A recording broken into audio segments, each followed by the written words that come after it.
Psaume 144. Je t'exalterai, mon Dieu, mon roi. Je bénirai ton nom toujours et à jamais.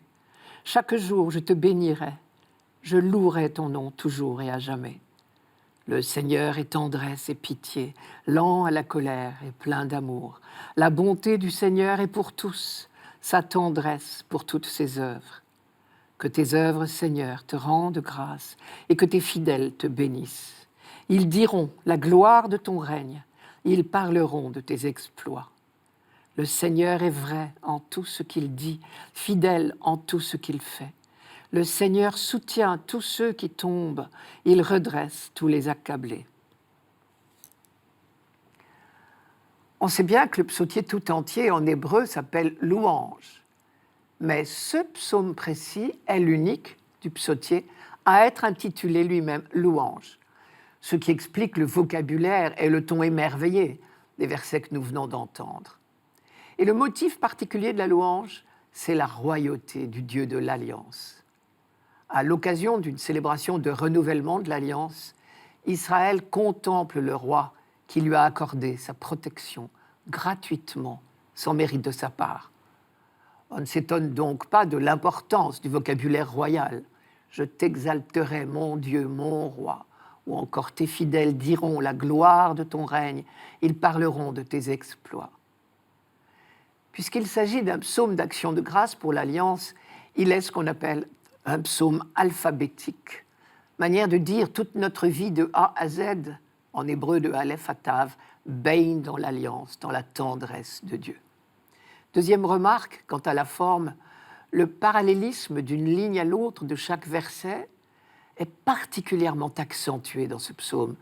Cela vaudrait la peine de le lire à deux voix ou deux chœurs alternés. Et comme toujours, ce parallélisme est instructif. Par exemple, je relis les deux derniers versets. Le Seigneur est vrai en tout ce qu'il dit, fidèle en tout ce qu'il fait. Le Seigneur soutient tous ceux qui tombent, il redresse tous les accablés. Cela veut dire que la justice de Dieu, la vérité et la fidélité de Dieu ne sont rien d'autre que sa miséricorde. Cela veut dire encore que la plus grande justice au monde n'est pas celle de la balance, elle est celle de l'amour. Cela veut dire enfin que si nous vivons selon l'Esprit de Dieu, comme nous le recommande saint Paul dans la lettre aux Romains, nous allons nous engager sur la voie de cette étrange justice qui est synonyme de miséricorde. Car le roi dont il est question ici n'est pas un roi comme ceux qu'on connaît sur la terre. C'est un roi à la fois tout-puissant et bon, qui ne veut que notre bonheur. Voilà la découverte qu'Israël a faite au long de son histoire. Quand on parle de la puissance de ce roi, pas comme les autres, on sait que sa puissance n'est qu'amour.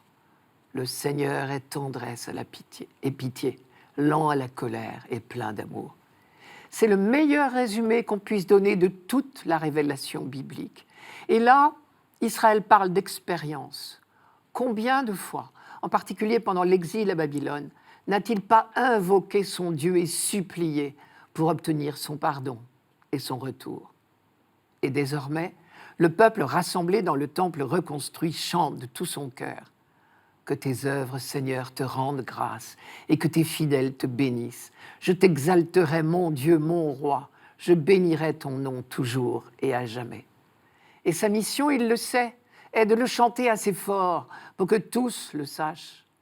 La richesse de pardon, la tendresse et la pitié du Seigneur, elles sont pour tous. La bonté du Seigneur est pour tous, sa tendresse pour toutes ses œuvres. Cette universalité du projet de Dieu, les hommes de l'Ancien Testament l'avaient peu à peu comprise. Dieu aime toute l'humanité et son projet d'amour, son dessein bienveillant, comme dit Paul, concerne toute l'humanité et toute la création. Pour nous, chrétiens, qui avons relu la prophétie de Zacharie dans la première lecture de ce dimanche, le chant de ce psaume est saisissant.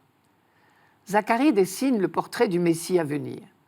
Comme la majorité des Juifs, il le voit comme un roi, descendant de David. Mais ce roi, au lieu de chercher son propre intérêt et de satisfaire ses rêves de grandeur et de conquête, se consacrera exclusivement au service de son peuple. Il fera taire définitivement les armes. En cela, il sera vraiment le fidèle exécutant des projets de Dieu. Évidemment, Jésus de Nazareth, le doux et humble de cœur, répond bien au portrait de Zacharie. Et pour terminer, si l'on se rapporte au texte complet de ce psaume, on lui découvre une parenté très grande avec le Notre Père. Par exemple, le Notre Père s'adresse à Dieu à la fois comme à un père et comme à un roi. Un père qui est le Dieu de tendresse et de pitié dont parle ce psaume, un roi dont le seul objectif est le bonheur de tous les hommes. Notre Père, donne-nous, pardonne-nous, délivre-nous du mal.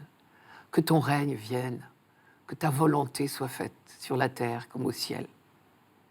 Parce qu'on sait que sa volonté est, comme dit saint Paul, que tous les hommes soient sauvés et parviennent à la connaissance de la vérité.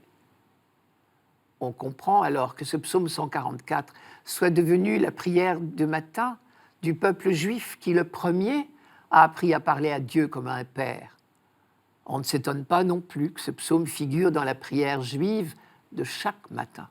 Pour le juif croyant, le matin, l'aube du jour neuf, évoque irrésistiblement l'aube du jour définitif, celui du monde à venir, celui de la création renouvelée. Et si nous allons encore un peu plus loin dans la spiritualité juive, le Talmud, qui est l'enseignement des rabbins des premiers siècles de notre ère, le Talmud affirme que celui qui récite ce psaume 3 fois par jour peut être assuré d'être un fils du monde à venir.